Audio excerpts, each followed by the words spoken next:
विजय वर्मा प्रतिभा संपन्न साहित्यकार, संपादक, पत्रकार, छायाकार, नाटककार और आवाज़ की दुनिया का जाना माना नाम है।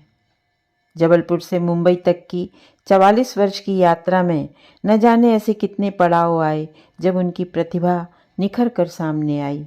वे मीडिया से भी जुड़े, आवाज़ की दुनिया में छा गए और हमें दे गए कुछ ना भुला सकने वाले रेडियो कार्यक्रम, सेंटोजन की महफिल, पत्थर बोल उठे, रामायण, एवरेडी के हम सफ़र आदि।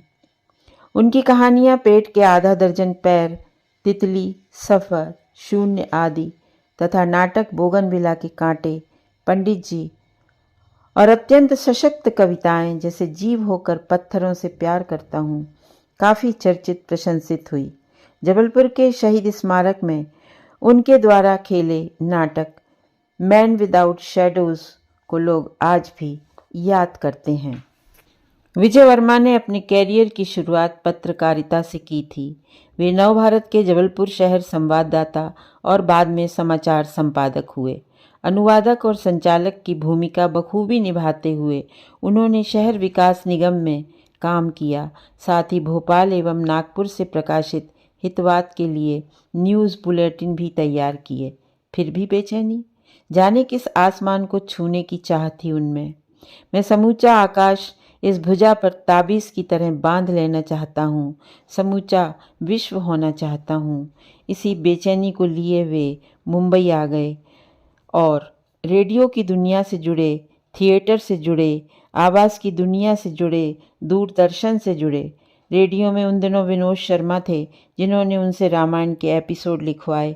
मनोहर महाजन ने सेंटोजन की महफिल और अन्य रेडियो निदेशकों से जुड़कर उन्होंने प्रगति की कहानी, यूनियन बैंक की ज़बानी आदि बहुत ही बेहतरीन रेडियो नाटक लिखे।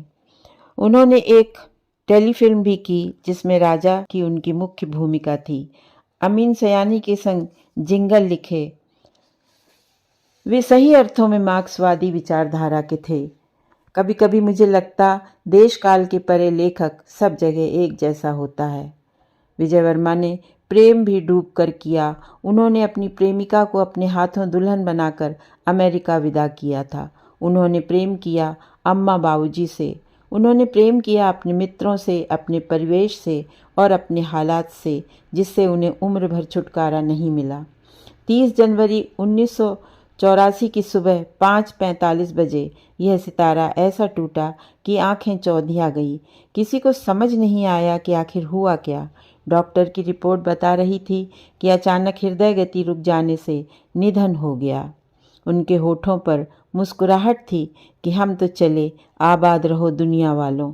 मैं देख रही थी अपने बेहद हैंडसम भाई को उनकी अंतिम यात्रा में और भी खूबसूरत होते, मानो जिंदगी की सारी कुरूपता, सारा गरल खुद में समाहित कर मृत्युंजय हो अनंत यात्रा पर निकला उनका काफिला, जिसमें उनके रंगमंच की नायिकाएं हैं, माशा है, Urvashi, Vasantasena, Shakuntala, Antigone, Juliet, Desdemona, Sassi, Lucy, ऐसे विदाई जैसे इजिप्ट का कोई सम्राट हो। विजय भाई के निधन से जबलपुर का सारा मित्र वर्ग स्तब्ध था। उनके चित्रकार दोस्त ने शहीद स्मारक भवन में उनके लिए रखी शोक सभा के दौरान वहीं स्टेज पर आधे घंटे में विजय भाई का चित्र बनाया था, जो हाथों हाथ बिका और वह धनराशि विजय भाई पर आश्रित अम्मा को भेंट की गई। केसरवानी महाविद्यालय में, जहां विजय भाई अंग्रेजी के लेक्चरर थे, अवकाश रखा गया और मुंबई में सेंटोजन की महफिल का एक एपिसोड मनोहर महाजन ने श्रद्धांजलि स्वरूप रखा। अभी भी जब कभी यह एपिसोड सुनती हूँ जिसमें विजय भाई द्वारा अभिनीत छोटे छोटे प्रहसन, उनकी हंसी और मनोहर महाजन की शोक संतप्त आवाज़, इस हंसी के इन प्रहसनों के नायक हम सबके लाडले विजय वर्मा अब नहीं रहे। फिर सन्नाटा और धीमे धीमे बजता गीत, दिन जो पखेरु होते पिंजड़े में मैं रख लेता, तो जीवन की हताशा पर रो पड़ती हूँ। दूसरे दिन अखबारों में प्रमुखता से खबर छपी, मौन हो गया छोटा मुक्ति बोध। ऐसे महान साहित्यकार विजय वर्मा की स्मृति में विजय वर्मा कथा सम्मान की स्थापना हुई।